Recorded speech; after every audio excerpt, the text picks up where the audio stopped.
So those who speak about the other aspects will speak about it.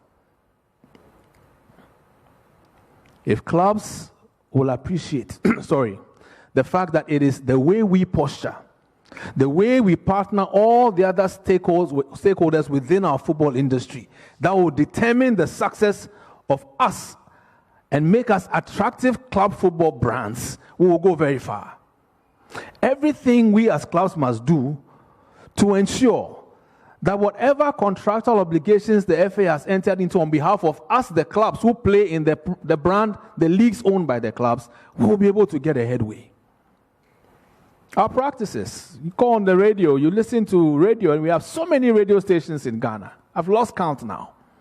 But almost every morning, you hear a club person berating another club person, essentially throwing filth on the brand that we are supposed to make attractive.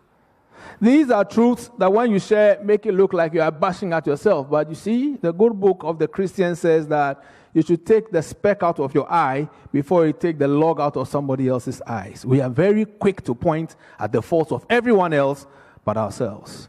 And so for me, to make the club football brand attractive, the first thing is the clubs must take an introspective look and look at how have we ourselves done things that affect our brands.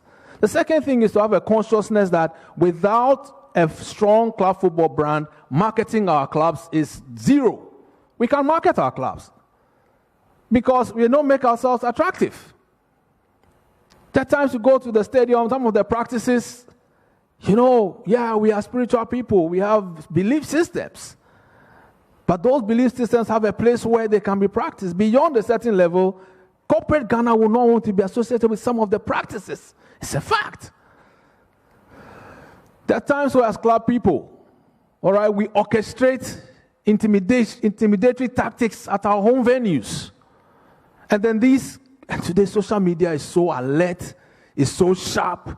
The least thing that happens is picked and it's all over the place.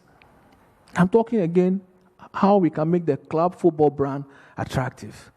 So when we have gone and orchestrated some acts of intimidation and they boil over into violence and our venues are banned, who again loses? The person who orchestrated it. And yet we quickly blame somebody else. For me, it's about looking inside of us and ensuring that whatever we can do to ensure that the club football brand is attractive, we do it. So I've talked about introspective look. I've talked about intimidatory tactics. That don't work. I've talked about the whole paradigm we have of 3 points. So we want 3 points, and because of that, everything must stop. And the business of football must suffer because of what? 3 points. Because we are avoiding relegation, or we are chasing promotion, or we are chasing a league diadem. These are practical things that lead to the kinds of things that we see. The next thing I talk about is officiating, making the club football brand attractive. Officiating. I think the last Congress, the FA president, if my memory serves me right, spoke about a move to enhance the quality of refereeing. And for those of us who practice in the space, we know that there's a lot of work to be done. Our referees manager is here. But you can see efforts are being made. But while those efforts are being made, there may be some bad nuts still within the system. They need to be worked on and weeded out. And when it is that they perform in ways that clearly fall below the standard, the whip must be cracked quickly.